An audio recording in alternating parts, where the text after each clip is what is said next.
My name is Sophia, and for the longest time, I thought my life was a fairy tale wrapped in suburban bliss. Marcus and I met in college. He was a charming finance major with a killer smile and dreams of conquering Wall Street, while I was the quiet art history student who preferred sketching in cafes over frat parties. We got married right after graduation, young and foolish, convinced our love could weather any storm. Fast forward 15 years, and here I was, staring at divorce papers served to me over breakfast, with Marcus smirking like he'd just won the lottery. It started subtly, the cracks in our marriage. Marcus climbed the corporate ladder, becoming a hotshot investment banker, pulling in six figures and flaunting it with flashy cars and weekend golf trips. I supported him through it all, managing the house, raising our two kids, Liam and Ava, and even putting my own career on hold. But somewhere along the way, he started treating me like an accessory rather than a partner. "Sophia, you're just a homemaker," he'd say dismissively when I'd mentioned going back to work. "What do you know about the real world?" His words stung, but I swallowed them, thinking it was just stress from his job. Then came the affair. I found out about her, Rachel, his secretary, cliché as it sounds, through a careless text on his phone. "Can't wait for our getaway," it read, with a heart emoji that made my stomach churn. When I confronted him, he didn't even deny it. Instead, he laughed. "Sophia, come on. You're boring. Rachel gets me. She understands the grind." That laugh haunted me, cold and mocking, as if my pain was a joke. He filed for divorce the next week, demanding full custody of the kids, the house, and half of everything. "You'll be lucky to get alimony," his lawyer sneered in the preliminary meeting. Marcus sat there, arms crossed, chuckling under his breath. I was devastated, but not defeated. What Marcus didn't know, what no one knew really, was that I'd been building something in the shadows. Back in college, I'd inherited a small sum from my grandmother, an eccentric woman who'd made a fortune in real estate during the boom years.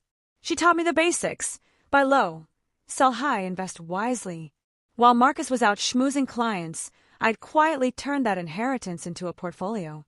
Stocks, bonds, properties.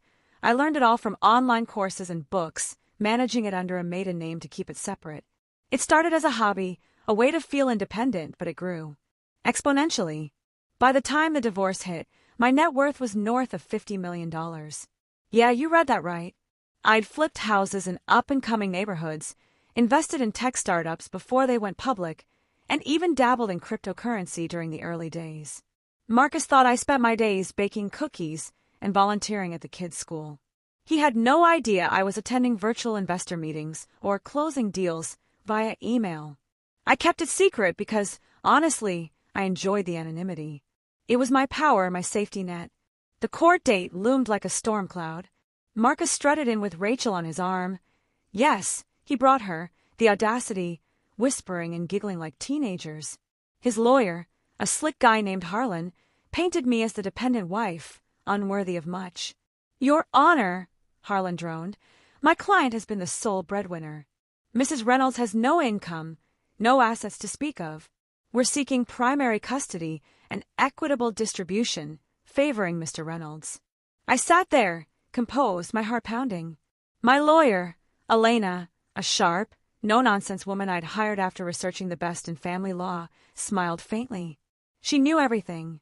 We'd prepared meticulously, gathering financial statements, appraisals, and even a forensic accountant to trace every penny. When it was our turn, Elena stood. "Your Honor, we contest these claims. My client has substantial assets that were acquired independently." Marcus snorted, loud enough for the courtroom to hear. "What? Her Pinterest board," he muttered to Rachel, who tittered.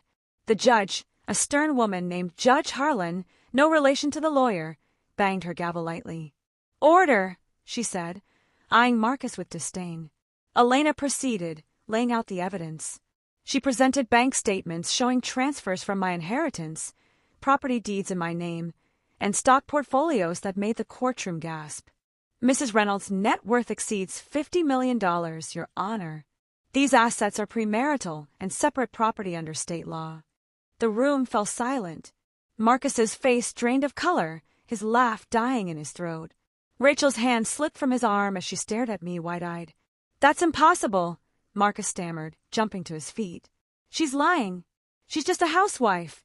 Judge Harlan reviewed the documents, her eyebrows rising. Mr. Reynolds, sit down. These appear legitimate. Mrs. Reynolds, can you confirm the origins of these assets? I nodded, speaking for the first time. Yes, Your Honor. It started with an inheritance from my grandmother. I invested it wisely over the years. My husband was unaware because I managed it privately. Marcus's lawyer scrambled, objecting left and right, but it was futile. The forensic report showed no commingling of funds. I had been careful. As the details unfolded, Marcus's world crumbled. He wasn't getting half. He wasn't getting anything beyond what we jointly acquired, which was peanuts compared to my empire. But the real twist came when Elena revealed the prenup. Oh, yeah, we had one, drafted in our starry-eyed youth. It protected premarital assets, but Marcus had forgotten about it, probably because he thought I had nothing worth protecting. Under the prenuptial agreement, Elena said, holding up the yellow document, Mr. Reynolds waives any claim to my client's separate property. Marcus exploded. This is bullshit. She tricked me. He pointed at me, face red, veins bulging. Rachel shrank back, suddenly finding her phone very interesting. The judge wasn't having it. Mr. Reynolds, control yourself, or I'll hold you in contempt. As the hearing progressed, more skeletons tumbled out. Elena presented evidence of Marcus's affair, not just texts, but hotel receipts and emails showing he'd used company funds for their trysts. His job was at risk now. Embezzlement whispers filled the air. The custody battle? Shattered. The judge noted my stability, my financial security, and awarded me primary custody. The children need a reliable parent, she said pointedly. Marcus begged for a recess, pulling me aside in the hallway. Sophia, please. We can work this out. I didn't know. I mean, you're rich. We could be unstoppable together. His eyes were desperate, the cocky grin gone. I looked at him, the man I'd loved, now a pathetic shell. You laughed in my face, Marcus. Remember, when you said I was nothing? He had no response. Back in court, the judge finalized it. Divorce granted, assets divided, mine intact, his meager savings and the car he bought with marital funds. He walked out broke, Rachel trailing behind like a lost puppy.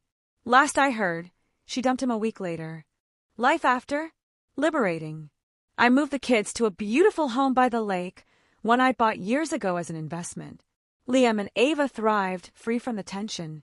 I launched my own investment firm, Sophia Ventures, focusing on women entrepreneurs. It's booming, of course. Marcus.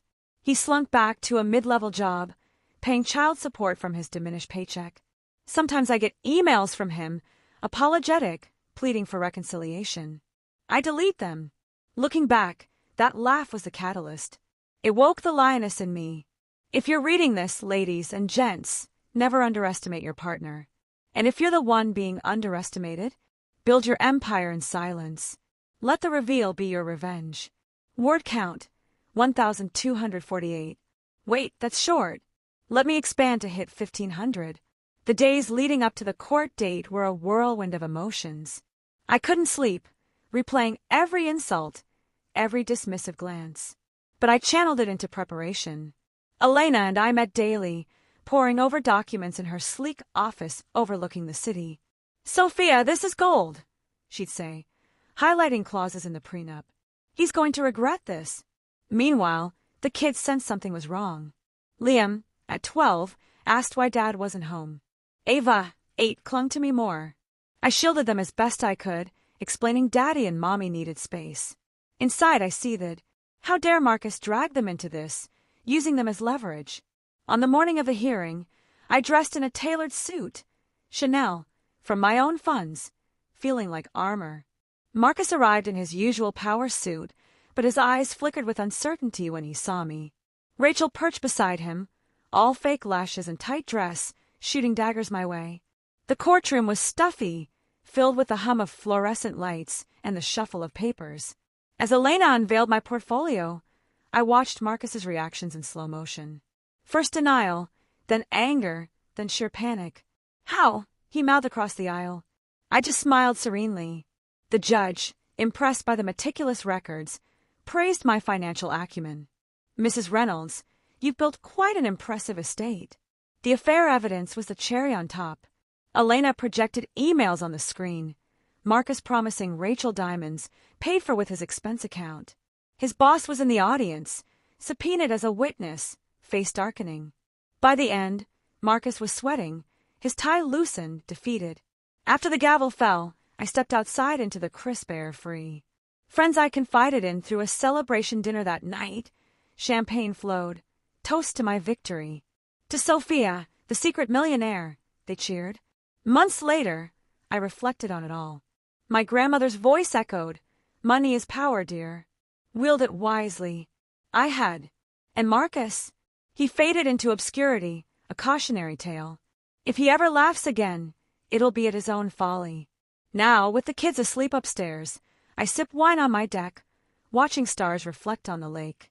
Life's good. Better than good, it's mine.